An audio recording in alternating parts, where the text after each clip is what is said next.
할 일, 하신 일과 할 일이라는 제목을 가지고 함께 말씀을 나누도록 하겠습니다. 예, 우리가 인생을 살다 보면은요, 나는 뭐 했지? 그 생각이, 여러분 한번 돌아보십시오. 나는 뭐 하고 살았는가? 어떤 참 거대한 많은 일들을 하는 사람에 비하면 나는 뭐 한 일이 없이 살아가는 것처럼 생각이 들잖아요. 제가 그래요. 어떤 목사님들 보면 저 목사님은 뭐 교회도 엄청 크게 짓고 몇백 명, 몇천 명, 몇만 명을 가, 몇십만 명을 하는데 나는 뭔가 그런 단순하게 비교하면은 나는 뭐 했는가 그렇게 생각이 들 수 있어요.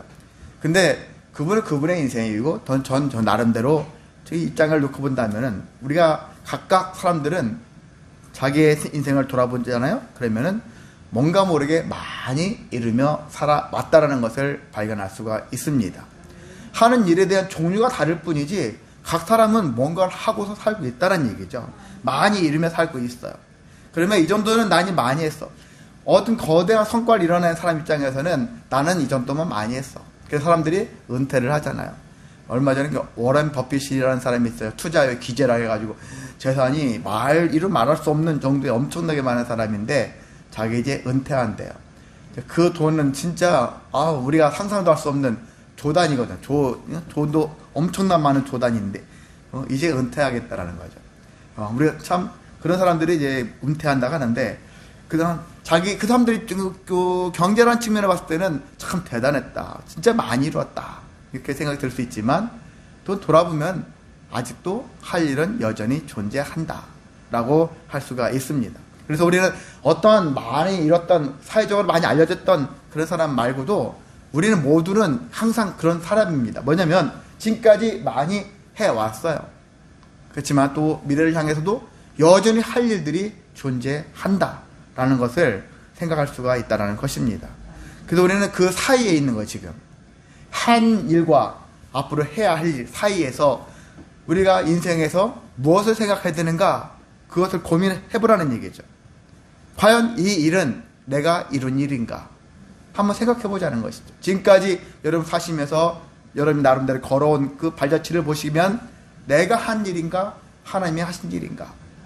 무엇이 더 많을 것 같은 같이 느껴지십니까? 언뜻 보면 내가 한 일처럼 생각 들잖아요. 그 사람들이 자기소개서 할 때 내가 한 일을, 내가 한 이력을 막 써가지고 나 이렇게 했습니다. 자랑하고 싶잖아요. 근데 안에 깊이 들어가면 내가 한 일이 아니라 하나님이 하신 일이 훨씬 많다라는 얘기죠. 그것을 발견할 수 있는 신앙의 능력을 갖춰야 합니다. 그래서 내가 이룬 것이 아니라 하나님이 이루셨구나. 하나님이 어떻게 역사하셨구나. 이것을 발견하며 살아가는 것이 신앙인에게 주어진 인생이며 또한 그것을 발견해야 되는 이유는 그걸 발견할수록 인생에 대해서 우리 겸손해질 수 있고 또한 인생의 의미를 알게 되어지고 더 하나님의 뜻대로 살아갈 수 있는 길로 갈 수가 있는 것입니다. 그래서 우리는 항상 이런 하나님의 삶 속에서 발견해야 될 것이고 또는 말씀 속에서도 하나님이 어떤 목적을 가지고 의미를 가지고 우리에게 임하시고 계시는가 그것 또한 발견할 줄 알아야겠습니다. 자, 그래서 오늘 12장에 대한 말씀을 본다면은 지난 가나안 정복이 모세 때부터 포함한 것 같아요. 요단 동쪽에서 모세는 이미 죽었지만은요 죽기 전에 요단 동편을 정복을 했지 않습니까? 정복 사업 한 것과 포함해가지고 여호수아가 5년, 모세가 한 1년 정도 그런 식의 총 6년의 정복 사업이 이루어진 사건에 대해서 이제 요약해서 정리를 하고 있는 것이 여호수아 12장의 말씀입니다.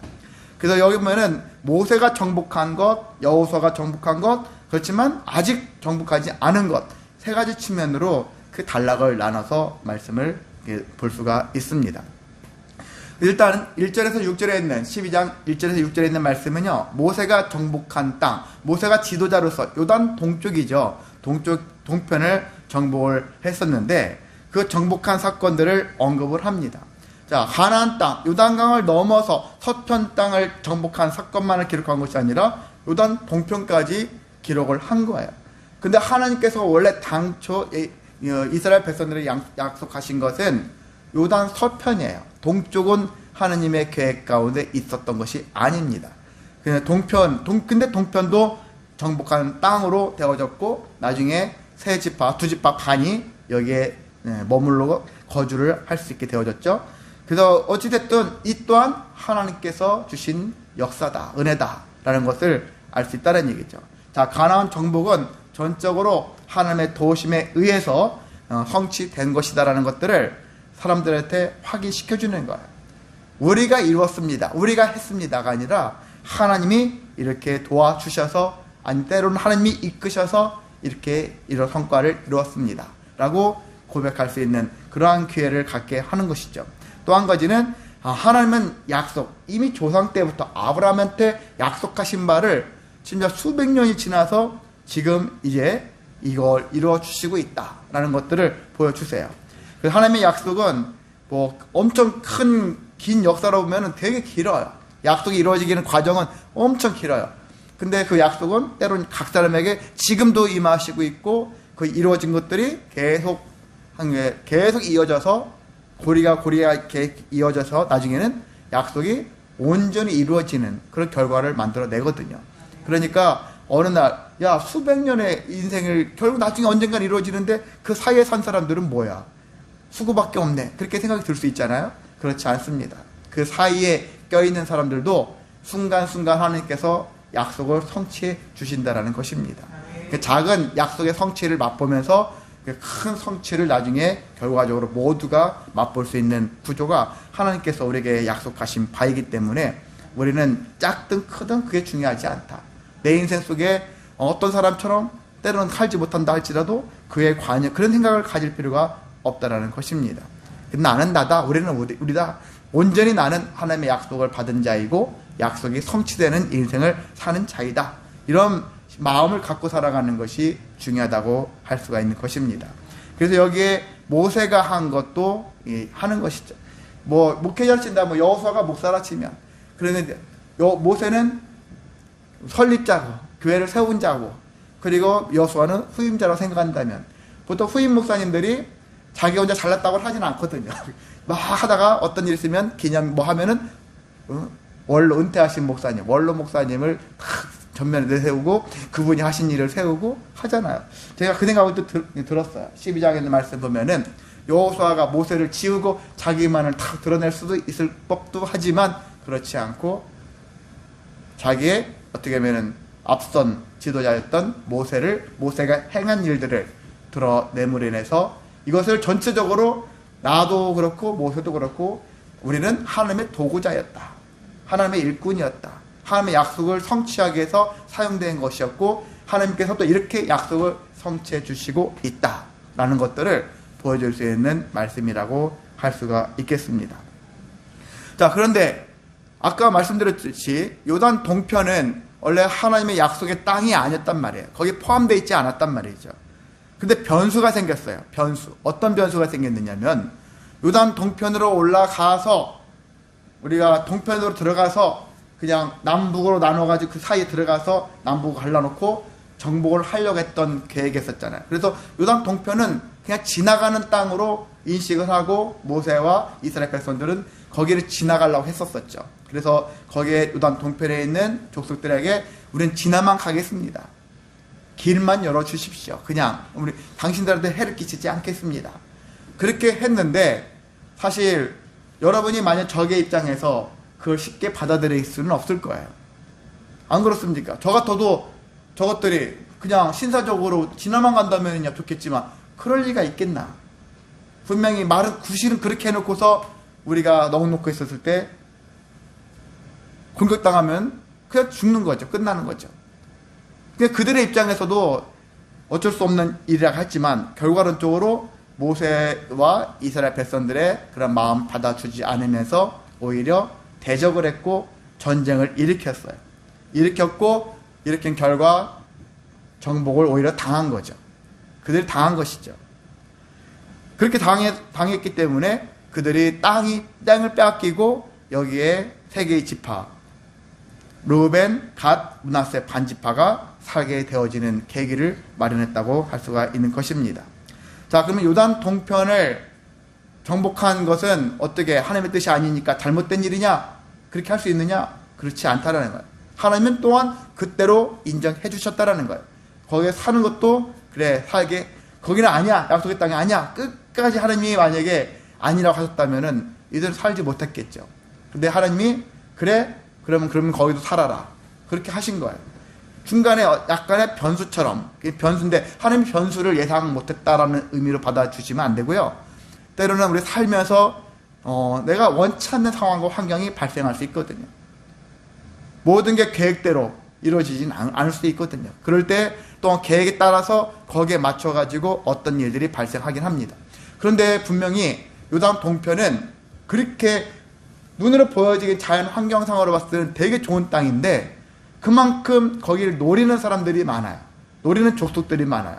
그러니까 전쟁이 계속 끊임없이 발발할 수 있는 곳이에요. 그럼 좋습니까 여러분? 그런 곳이 아니잖아요. 내가 별로 노리지 않는 그 땅, 이 땅이 차라리 평안하잖아요. 땅이 척박할지라도 그 땅이 나았잖아요. 그런 생각이 들 수 있을 거예요. 어찌됐든 간에 하나님이 원하시는 땅이 아닌 땅을 이들이 차지했지만 하나님이 인정을 하시고 허락을 하셨지만 결코 그 땅이 정말 평안한 땅은 아니다. 자연 환경은 참 좋아요. 동물들을 키우는 건 참 좋아요. 왜? 소목이 우거져 있으니까.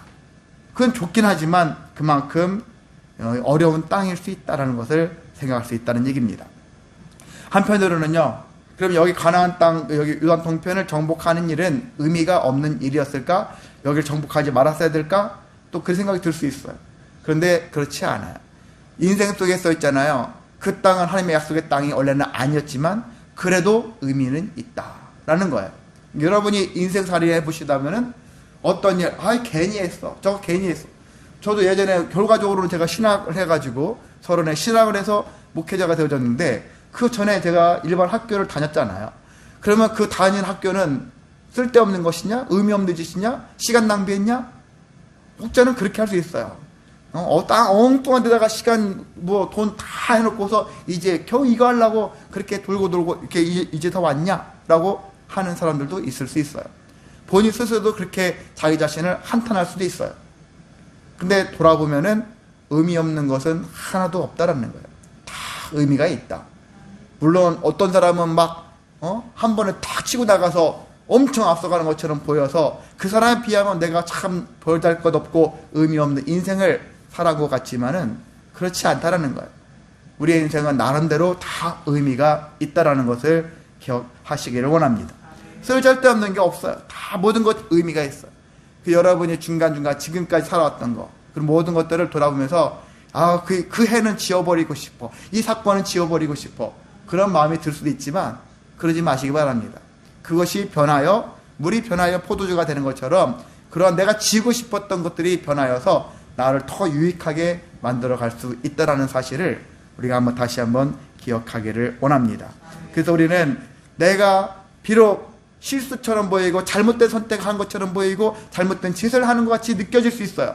그런데 그렇게 생각하지 마시고 그런 속에서 그런 생각하게 되어지면은 원망, 불평, 그리고 좌절, 낙심 이것밖에 더 오겠습니까? 자기 자신을 후회하고 나는 왜 이렇게밖에 못 살았을까? 이런 생각을 할 수 있을 거예요. 이런 생각이 들 수 있겠지만은 전혀 그런 생각을 할 필요가 없다라는 것입니다. 이 나름대로 의미가 있다. 그런 생각을 가지면서 오히려 하나님께서 더 선하게 내 인생살이에 있어서 더 유익한 인생으로 나아가기 위한 하나님의 길로 나를 이렇게 가게 하셨다라는 그런 믿음을 가지시기를 소망합니다. 두 번째는 여호수아가 정복한 땅에 대한 이야기가 12장 7절에서 24절까지 있는 말씀이거든요. 자, 이스라엘은 이제 요단 서편을 건너가죠. 이제 모세가 없는 가운데 모세가 죽은 이후에 건너갔어요. 그래서 5년 동안 정복을 했습니다. 땅을 정복했는데 중간을 먼저 중부 지방을 타타파했고 남쪽을 그 다음에 멸절시키고 북쪽을 했었죠. 그래서 총 제가 지난주에 좀 실수해서 북쪽만을 얘기했을 때 31개라고 했는데 여기 성경에 나와 있는 전체 24절까지 쭉 나와 있는 31개 성읍은 남북이 다 합쳐진 거예요. 전체 가나안 족속 전체가 합쳐진 그런 개수인데 남부가 16개 족속이 있었고요. 북부가 15개 족속이 있었어요. 그래서 성읍들을 정복을 한 것이죠. 자, 그래서 31개의 성읍을 정복한 일에 대한 부분들을 나열하고 있습니다. 자, 전쟁은 그 자체로 참 괴롭고 힘든 일입니다. 요즘 유튜브에 보면은 현재 예전에 러시아랑 우크라이나 전쟁을 하고 있잖아요. 근데 이제 가끔 보면은 전쟁에 많이 동원되고 있는 것 중에 하나가 드론으로 공격하는 거예요. 드론. 정말 우리가 보는 그냥 작은 장난감 같은 그런 것을 거기다 폭탄을 달아가지고서 다니면서 그걸 촬영하고 다니면서 어떤 사람들, 군인들 있잖아요. 한두 명씩, 두세 명씩 막 이렇게 도망 다니거나 숨거나 막 다니고 어디 하는 그거 있잖아요. 위에서 다 보고 있어요. 그리고 그것이 추적합니다. 추적해가지고 만약에 주워가요. 군인인데 어디 굴 속으로, 어디 집 속으로 딱 들어가요. 그러면 그 드론이 그 속으로 딱 들어가서 자폭을 해버려요. 터지면서 그 병사도 죽여요. 안 때로는 드론에 뭐 총알이 달려있나? 그렇게 해서 사람들이 그걸로 알려주고 해서 그 장난감 같은 드론으로 해가지고 사람들이 전쟁에서 죽고 죽는 그런 일들이 많더라고요. 죽는 모습들이 그게 나와 있어요. 물론 죽을 때의 모습은 좀 자막 처리, 뭔가 조금 화면을 좀 이렇게 막아서 선명하게 보이진 않지만 참 그거 보면서 누구 때문에 이 젊은 사람들이 죽어야만 하는가. 서로 죽고 죽이고 총으로 쏴 죽이고, 어떤 사람은 드론 공격 당했는데, 폭탄 공격 당했는데 자기는 끝났다 생각이 들었나, 자기를 막 죽여달라고 그렇게 했는가 봐요. 같이 가는 병사가, 같이 간 동료가 딱 이렇게 보더니 그 자리에서 총으로 쏘고서 다시 이동을 하더라고요. 그런 모습 보면서 참 지도자들, 예전부터 전쟁은 지도자들이, 늙은이가 일으키고 죽는 것은 젊은이가 죽는다, 이런 얘기들이 많이 있지 않습니까?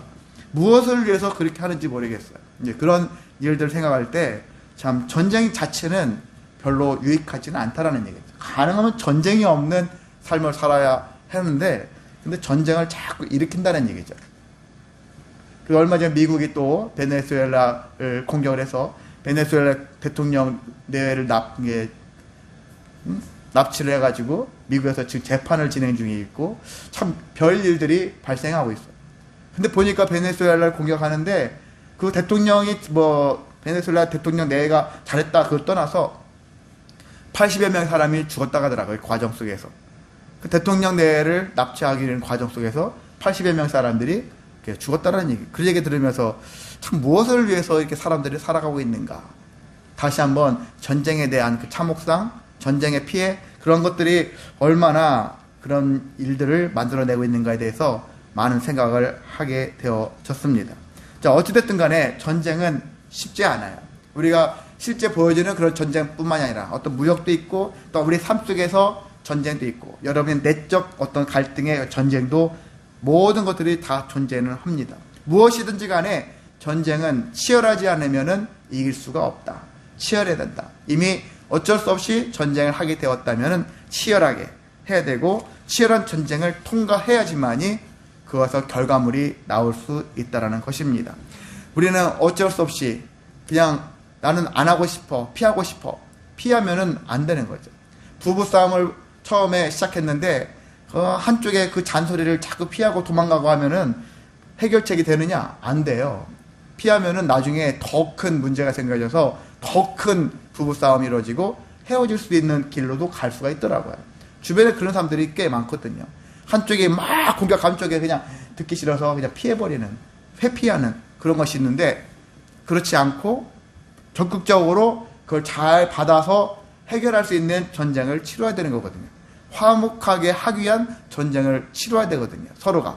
그런 과정이 없으면은 그것에 대한 결과물이 없고 계속해서 갈등 관계에 있을 수밖에 없다는 것입니다.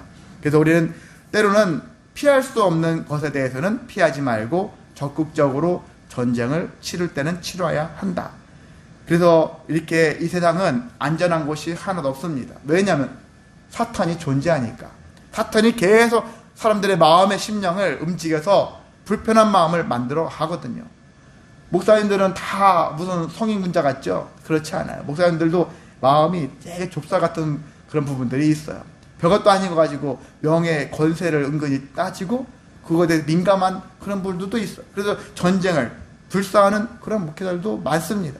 그런 것 같이 이렇게 많은 사람들은 전쟁, 수많은 사탄의 쉴 새 없는 유혹에 빠져가지고 계속 전쟁을 일삼는 그런 부분들이 존재한다는 것입니다. 그런 걸 볼 때마다 참 안타깝지만 사람에게는 어쩔 수 없이 욕심과 교만, 사단의 유혹, 핍박 이런 것을 이기지 못하고 이런 부분에서 전쟁은 끊임없이 일어날 수밖에 없구나. 그리고 일어났다면 우리는 전쟁은 그칠 수밖에 없어요. 계속 일어납니다. 그것을 인정하고 전쟁이 일어나되 그러면 우리는 어떻게 해야 될 것이냐? 그것을 생각해 보자는 것이죠. 그래서 쉴 새 없이 일어날 수 있는 전쟁을 우리는 이겨야 된다. 이기기 위해서 몸부림쳐야 된다. 그럼 혼자 이길 수는 없다. 어떻게 해요? 하나님과 함께 전쟁을 치러야 한다는 것입니다. 자, 그래서 이 모든 전쟁을 치르고 나면은 하나님이 약속한 것을 얻을 수가 있습니다. 그래서 이스라엘 사람들이 하나님이 약속한 바를 이루어가고 있잖아요. 남쪽 북쪽을 다 정복을 하고서 이제 이루었다 생각이 들잖아요. 그런데 과연 이 땅을 정복하고 나니까 과연 이 땅은 젖과 꿀이 흐르는 땅이었을까? 과연 그런 땅이었을까요? 역사적으로 당신은 모르겠지만요, 역사적으로 봤었을 때는 일부 땅만 제외하고 나머지 땅은 척박한 땅이라는 거예요. 아니 이게 무슨 젖과 꿀이 흐른단 말이야? 그런 거 있잖아요. 그런 식의 마음밖에 생각이 들지 않을 정도로 그렇게 척박한 아주 그냥 박토라는 그런 땅이라고 할 수 있는 것이죠. 자, 그런 땅, 그 이스라엘 백성 입장에서는 좀 아니 이게 무슨 그런 땅이야? 이렇게 했을 거예요. 차라리 저 요단 동쪽이 훨씬 좋았는데 우리가 힘써 목숨을 내고 치열하게 싸웠는데 이런 땅을 얻으려고 우리가 여기까지 왔나? 이런 생각이 들겠죠. 근데 여기도 하나님께서 또 다른 계획이 있는 것이죠. 뜻이 있는 것이죠. 뭐냐면은 네가 너희들이 정복한 후에 너희들이 그 땅을 젖과 꿀이 흐르는 땅으로 만들어라. 하는 약속이 다르지 않습니까? 우리는 완성된 여기를 올려간 거지 완성되지 않은 것을 완성시키라는 거예요.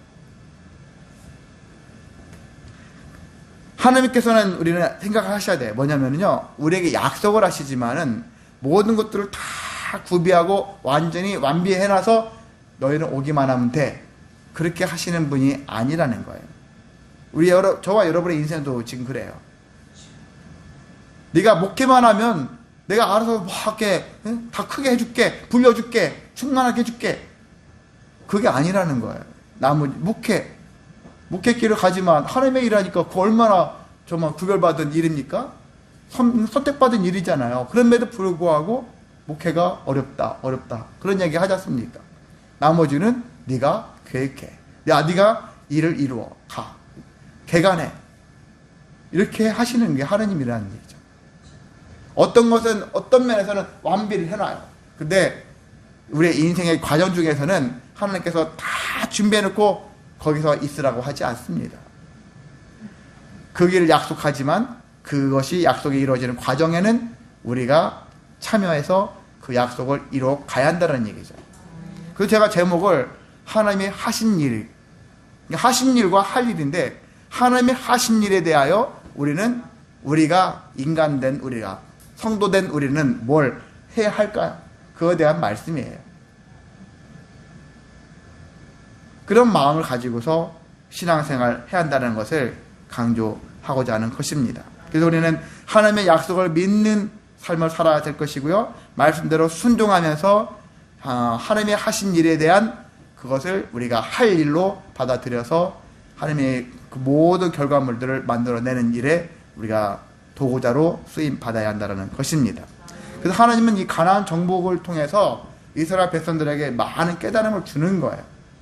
광야 40년과 가나안 땅을 정복하는 이 과정과 또한 땅을 분배하는 이런 모든 과정 속에서, 그들 정착하는 과정 속에서 하나님과 어떤 관계를 가지고서 살아가야 할 것인가에 대한 그런 부분들, 그런 것들을 말씀하시면서 믿음에서 떠나지 않고 약속대로 또 말씀대로 순종하며 살아가기를 원하시는 그런 하나님의 뜻이 숨겨 있다는 것입니다. 우리는 그걸 발견할 줄 알아야 되는 거예요. 이스라엘 사람들만이 아니라 오늘날 우리가 하나님을 아는 모든 사람들은 이러한 법칙을, 규칙을 발견하고 깨닫고 그대로 순종하며 살아가는 삶을 살아야 하겠습니다. 자, 세 번째는요, 정복하지 못한 지역도 있는 거예요. 뭔 소리야? 다 모세가 정복했고 여호수아가 다 정복한 거 아니야? 그러는데 아직 정복하지 못한 땅이 꽤 있다라는 거예요. 물론 이미 모세랑 여호수아가 정복한 곳들은요, 강력한 가나안 아니면 그런 부족들이 그것들은 다 무너뜨린 거예요. 나머지 아직 잘 자란 것들이 존재한 걸 할 뿐이죠. 그거 정복하는 것은 시간 문제니까 그게 중요한 게 아니에요. 당장 해결할 일은 아니에요. 장차 해결할 일. 그런 일들이 있기 때문에, 그런데 그런 상황 속에서, 그런데 하나님이 보셨을 때, 여호수아를 보았을 때, 여호수아에게서 뭘 봤습니까? 여호수아가 나이가 꽤 많이 들었구나, 나이를 많이 먹었구나 라는 것들을 보신 거예요. 그래서 여호수아 나이가 많았다, 늙었다. 신학자들이 이때 당시 여호수아의 나이가 몇 살이었을까 대충 계산해 보면은 못해도 90대 아니면 100살, 90대 중반에서 100살 정도 그 사이로 본다라는 거예요. 그 정도 되는 나이가 되어졌으니까 여호수아가 꽤 나이를 먹었는데 아직 정복하지 못한 땅이 있으니까 여호수아 입장에서는 내가 마저 저 땅을 다 정복해 버려야지 하는 그런 마음이 있잖아요. 근데 내가 너무 나이 많이 먹었어, 그런 생각이 들 수 있잖아요. 근데 하나님이 얘기하잖아요. 여호수아한테 너는 나이가 많아 늙었고 얻을 땅이 매우 많이 남아있다. 이것을 반대로 여러분 그렇게 문맥을 반대로 해보세요. 얻을 땅이 매우 많이 남아있는데 그러나 여호수아가 많이 늙었다. 좀 뭔가 마음이 불안하죠. 이렇게 불안정하죠. 근데 반대로 여호수아가 나이가 많아 늙었다. 그리고 얻을 땅이 매우 많이 남아있다.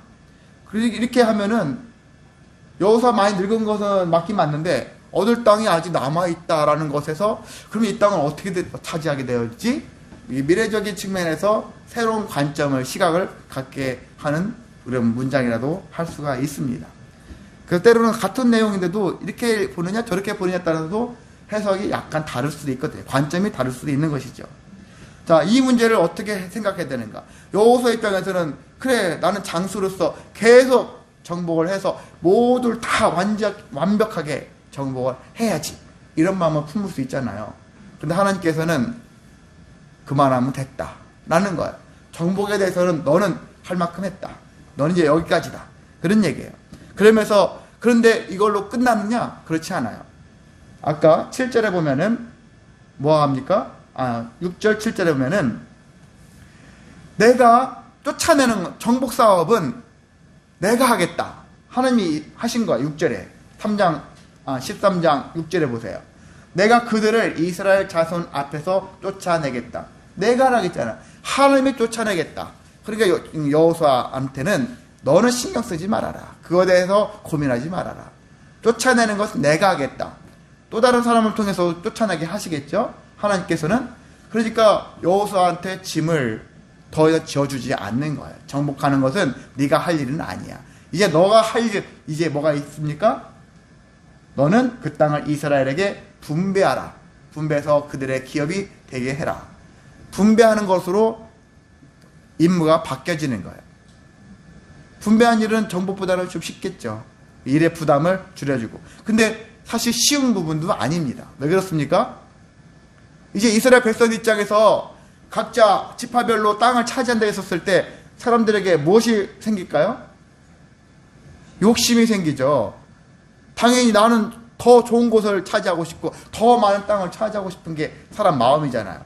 그러면은 너는 이만큼 가져, 이렇게 가져 했었을 때 이스라엘 백성들이 여호수아한테 서운한 마음을 가질 수도 있고 여호수아에 대해서 분노의 마음을 가질 수도 있고 여러 가지 불편한 마음이 있을 수도 있어요. 결코 쉬운 일은 아니에요. 그래도 정복사업보다는, 정복사업은 목숨을 내걸고 하는 사업이에요. 지금까지 여호수아는 뒤에서 앉아가지고 공격해라, 후퇴해라, 그런 얘기 한 사람이 아니라 직접 자기가 나서서 정복사업에 앞장서서 한 사람이잖아요. 그런 관점보다는 목숨을 내거는 거 하는 거에 비하면 비교적 쉬울 수 있지만 어쨌든 이 일은 결국 쉬운 일은 아니다. 뭔게 여호수아 입장에서는 나는 장수로서 끝까지 싸우다 죽고 싶다. 어떤 옛날 목사님들은 강단에서 설교하다가 죽고 싶다. 이렇게 막 선포하는 목사님들이 있는데 이런 마음이 있을 수 있어요. 근데 하나님께서는 그걸 반드시 원하시는 건 아니다 라는 것을 생각할 수가 있어야 됩니다. 그래서 사람은 은퇴 시점 되어지면은 아쉬움이 남을 수밖에 없어요. 내가 지금까지 해왔던 것들을 끝까지 하고 싶은 마음이 들 수 있어요. 그래서 때로는 하나님이 여기까지 하고 그 이후에는 다른 것을 해보기도 하고 아니면 완전히 끝내기도 하고 여러 가지 길로 제시할 수가 있는 것입니다. 예를 들어 볼까요? 모세가 어떻습니까? 저는 가나안 땅을 여기 요단강을 건너봐 가서 저기를 밟아보고 싶습니다. 먼 산에서 저 요단강 저쪽 서편을 바라보기만 하고 가지도 못하는 그런 마음들, 그럼 정말 간절했잖아요. 제발 가고 싶습니다. 얼마나 간절했습니까? 그런데 하나님이 너는 거기까지다. 얼마나 아쉬울까요? 은퇴가 이런 식으로 되다니. 지금까지 엄청난 일을 해왔는데 내 마지막에 참 초라하게 느껴질 수 있잖아요. 다윗 보세요. 열심히 성전을 지으려고 온갖 재료들을 다 모아놓고서 이제 짓자 하면 좀 아름답게 멋있게 지어지고 막 하나님께 영광 돌리고 싶은데 너는 너무 많이 피를 묻혔다. 피를 전쟁을 치러서 사람 많이 죽였다 이거죠. 그래서 너는 하면 안 된다. 네 아들 솔로몬에게 모든 것들을 다 넘겨라. 비록 아들이니까 아버지가 아들이니까 그나마 다행일 수 있겠지만요. 아버지 입장에서도 서운한 거예요. 어떤 아버지가 있잖아요. 아버지 목사님 아들에게 목회 물려주는 게 있잖아요. 세습이라 하지 않습니까? 그러니까 남들은 그 아버지 그 아들이니까 집안이 다 해먹네 이렇게 하죠. 근데요 그 안에서도 일종의 암투가 있다잖아요. 명절 되면은 선물이 들어오잖아요. 선물이 들어오는데 원로 목사님이 된 자기에게는 선물이 안 들어오고 자기 자식 아들 목사에게 선물이 잔뜩 들어오면 그것도 시기한다잖아요. 이게 사람들의 심리라는 얘기죠. 이게 아쉽다라는 얘기죠. 다윗 입장에서 내가 했어야 되는데 내 아들이 하다니 그런 마음이 들 수도 있을 거라는 얘기죠. 모든 사람이 아쉬움이 존재해요. 여러분 요시야 왕이라고 있어요. 요시야 왕인데 8살 때 왕 됐어요. 근데 이 사람에게는 어떤 일이 있었냐면은 개혁의 마음이 있었어요. 종교 개혁을 했어요. 당시에 사람들이 좀 하나님에 대한 신뢰감을 바닥쳤을 때 종교 개혁을 치고 율법책이 발견되어지고 그래서 거기서 깨달음을 얻고 종교 개혁을 한 거예요. 그래서 우리가 하나님께로 돌아가자 그렇게 외쳤던 왕이에요. 요시야 왕이. 근데 요시야 왕이 39살 때 무깃도에서 전쟁을 치르고 거기서 죽어서 전사했어. 그 일로 슬퍼했던 선지자가 있었는데 예레미야예요. 예레미야가 어떤 일을 했을까요? 그 왕의 죽은 슬픔을 가지고서 쓰게 되어진 게 어떤 것일까요? 예레미야 애가예요. 성경에 나와 있잖아요. 예레미야 애가.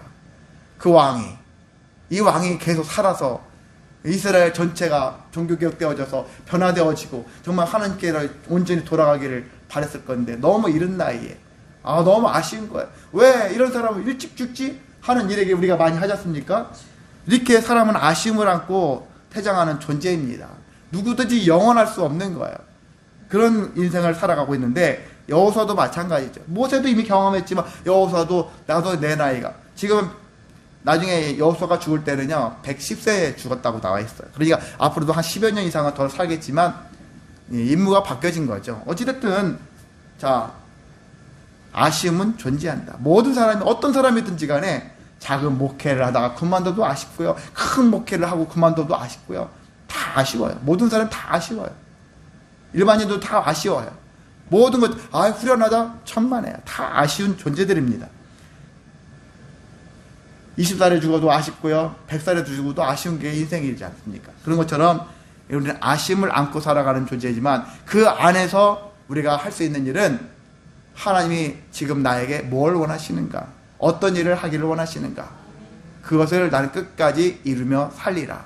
이런 마음을 가지고 살아가는 것이 성도의 자세이고 태도라고 할 수가 있습니다.